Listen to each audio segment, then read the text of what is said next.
Good day, ladies and gentlemen, and welcome to another Age of Empires Definitive Edition 2 scenario. And in this one, we are continuing our stream of scenarios with an Italian city-state scenario where I was playing as Venice, and in the map they are the Republic of Milan. As you can see here with the green color, the Republic of Pisa, which is light blue color, and each of them also has a unique faction leader, let's say. The Venetians have Francesco Sforza, sorry for butchering that. The Milanese have the Archbishop, and we're keeping on with Pisa. I picked Pisa instead of Florence, even though Florence was probably a bit larger than Pisa because of the unique layout of the city that was located between the two rivers there, and I think it looked quite nice and it had a really nice dynamic that could be applied into the game. And then we're keeping on with yellow, which is the Papal States, Rome itself, the eternal city. As you can see here, it's in the Tiber River. We have the St. Peter's Cathedral and all that good stuff. They have the small villages as well. I also put in every single one of the factions in the map their own each of one building. I'm gonna keep on explaining that later. Now we have the Kingdom of Naples here as the Normans.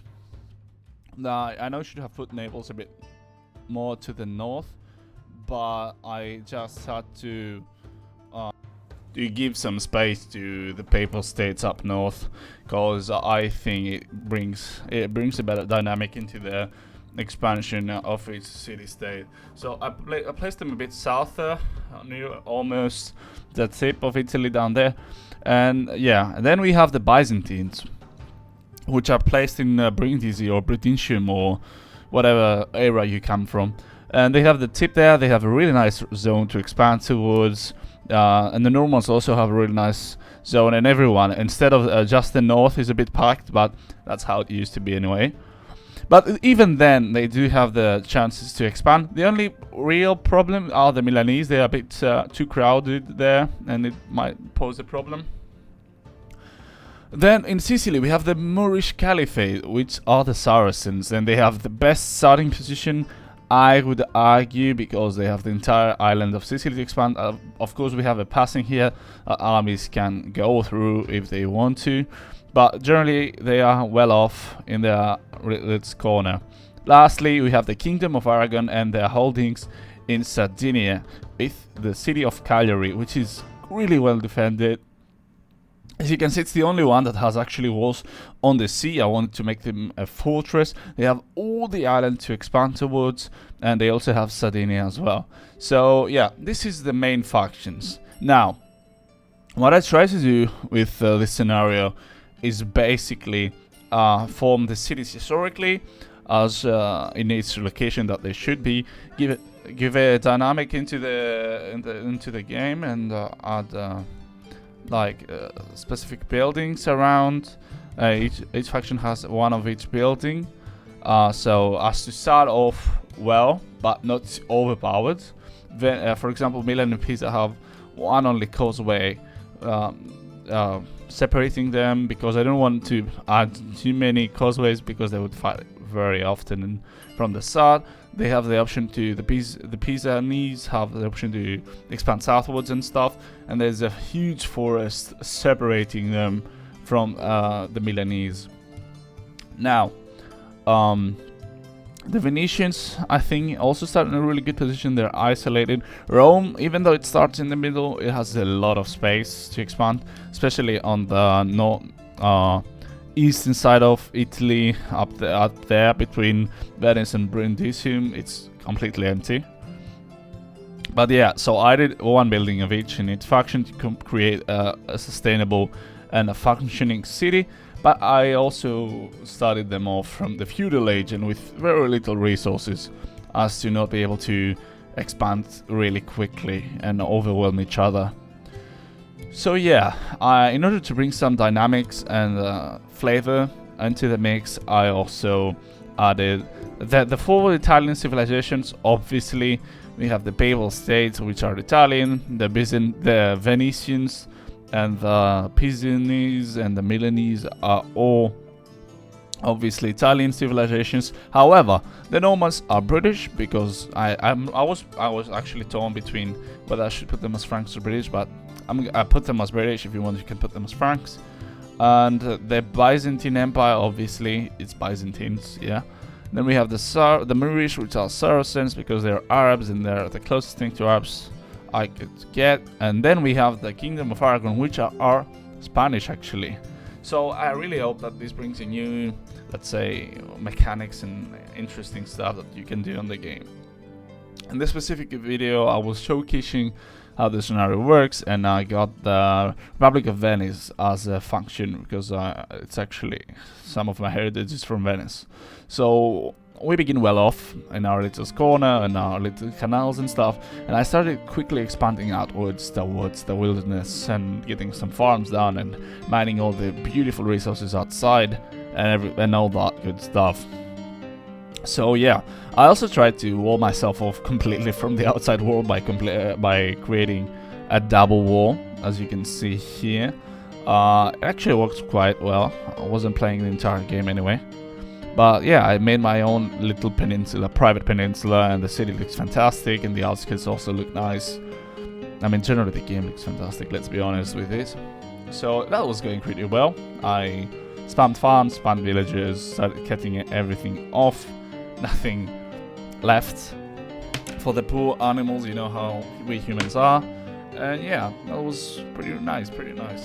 So if you notice in the map, the only two factions that were really fighting straight off were from the beginning the Milanese and the Pisanese. I'm not sure. Sorry guys, I apologize if you're Italian and you're getting your butchered names butchered. But yeah, so these are the only two conflicting cities. I mean, I could probably get Florence instead of Pisa and put them slightly towards the south, but hey, Florence only has one river and Pisa has two main rivers, so that's that. And yeah, I mean, the second faction to start really squabbling between them, I was staying neutral in the side with my little wall here, so I wasn't fighting, even though if it was a multiplayer game there would be bloodshed all over the north. So the next faction I actually tried to, I saw that they were fighting too much between them, were the Byzantines and the Normans, which makes sense, they actually fought in real life. So yeah, afterwards my goal for this scenario showcase was to actually destroy Milan, the historical enemy. I mean, Genoa was, but we're gonna attack Milan in this scenario, which is a historical enemy of the Venetians. So you can see here. Yeah, so it's Italians versus Italians in the north for sure. In the south, it gets more spicy. Obviously, you can play it yourselves and see what you like and what you would like to play. I personally love the Italians and their crossbowmen, but that's a personal preference. So whatever suits your taste. I mean, for all I care, you could go and change the name when you download them up to Kingdom of France and put Milan as Franks. I wouldn't mind, whatever you want to do to spice things up, but I hope I did justice to the historical time and the place and the map. I did put a lot of effort, and yeah, so the goal for this was to attack Milan. Anyway, what I was thinking of adding, because I really want your advice, guys. If you enjoyed the map, click and like, subscribe obviously, but also leave your suggestions, because I would really like to see what else you would like me to and us to create as scenarios, because I really enjoy doing this legitimately. And what else you would like me to create, and also what else you would think the map should have extra if you don't want to do it yourselves. If you tell me, I can make more versions of it, and I will happily upload them into the video and on the description of it. I mean, I was thinking of adding Albania to the or that area, whatever, Illyria, Albania, whatever you call it, on the eastern part there, just a bit on the edge, as an extra region that you could utilize, like with resources and stuff. And I was also thinking of adding the Balearic Islands on the edge of the map, the west, like Ibiza or and that good stuff. But I don't know. I mean, maybe I could, but on the other side, it would be an empty place. I mean, it would add a nice new dynamic, and I am legitimately thinking about it, but I'm not sure yet. So yeah, also the civilizations are locked for now, but if you want, you can install the mod and edit it whatever you want. If you don't wanna, the civilizations are locked to its positions and place, and yeah, you can play with friends. I think you'll have a nice time betraying each other. And also I put on the Papal States Depot because I had to. So yeah, that's about it. So this is basically the end of the video, and I really hope you enjoyed our little showcase, and the scenario link will be in the description probably by the end of the week as usual. And if you want to see more of them, please leave a like and subscribe to the channel for more Age of Empires and not only content, general strategy games. Yeah, and suggest whatever else you would like me to create. Link in the comments section below. Even criticism, bad or good, is appreciated because we're still trying to build our channel and improve. But yeah, that's about it. And this was Phil from Plumbing Gaming, and thank you very, very much for watching. See you in the next one. Bye.